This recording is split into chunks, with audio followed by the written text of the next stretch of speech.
Et alors on sait très bien que le contrôle de ces pipelines-là ne se fait pas régulièrement. Ça a été plusieurs fois des citoyens qui passaient le long du pipeline, qui découvraient des fuites et qui les signalaient, et puis qui étaient pris en charge par la suite. Donc, pour moi, c'est vraiment ça le problème le plus grave dans le comté. Donc, il y a des problèmes importants au niveau environnemental à cause de la manière de gérer les semences, les pesticides, les OGM et tout ça qui mettent notre santé en danger, mais aussi la santé des animaux. Et donc, il faudrait développer des alternatives à cet égard. La culture est une question extrêmement importante et je dirais autant au niveau identitaire que au niveau de la réflexion critique qu'on peut avoir sur une société.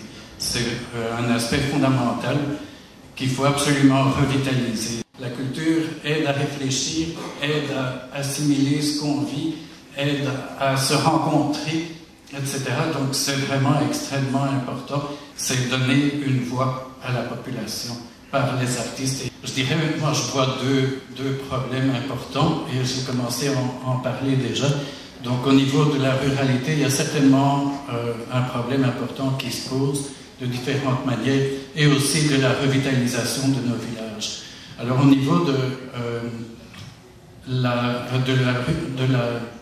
l'agriculture, donc il faudrait diversifier les modèles d'agriculture et encourager l'accès des jeunes à la terre et à la propriété.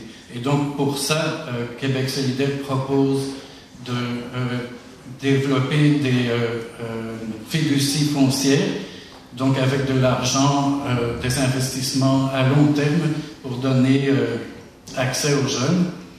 Et donc il faudrait mettre un frein à la spéculation aussi pour éviter que les prix continuent à monter et rendent les terres encore plus inaccessibles.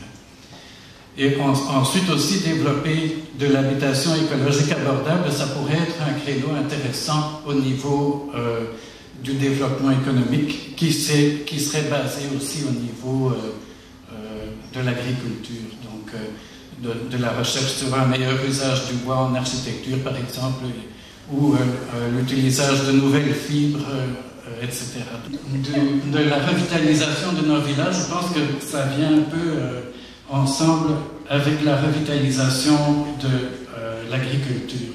Au niveau des villages, il faudrait diversifier les emplois, les rendre meilleurs et donc qu'ils aient un niveau de salaire suffisamment élevé et du sens, de manière à ce que les gens puissent sortir de la pauvreté. Donc j'ai été impliqué moi-même directement dans la grève étudiante et en appui des étudiants.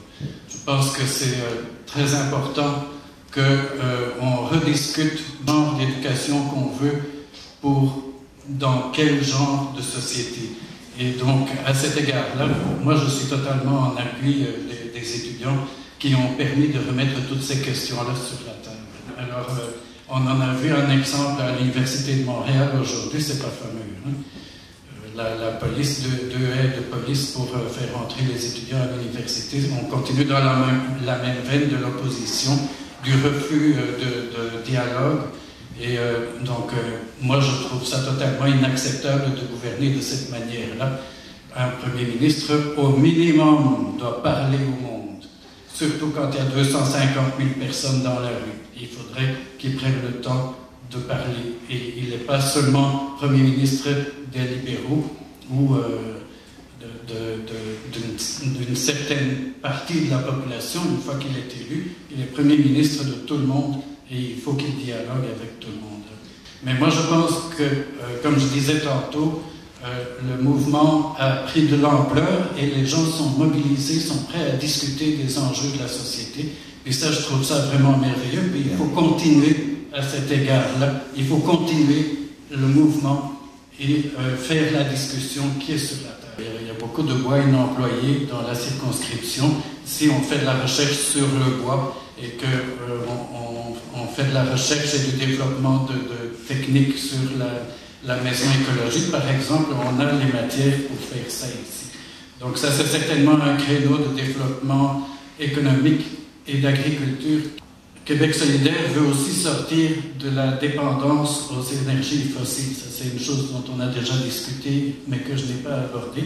Et donc, par exemple, une des manières pour y arriver, c'est d'utiliser les énormes surplus d'énergie électrique qu'on a de l'Hydro-Québec pour électriser le transport en commun, mais aussi supporter les voitures hybrides. Donc, ça sont, je pense, des mesures relativement concrètes.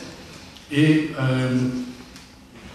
donc, ces mesures-là permettraient en même temps de diminuer le déficit commercial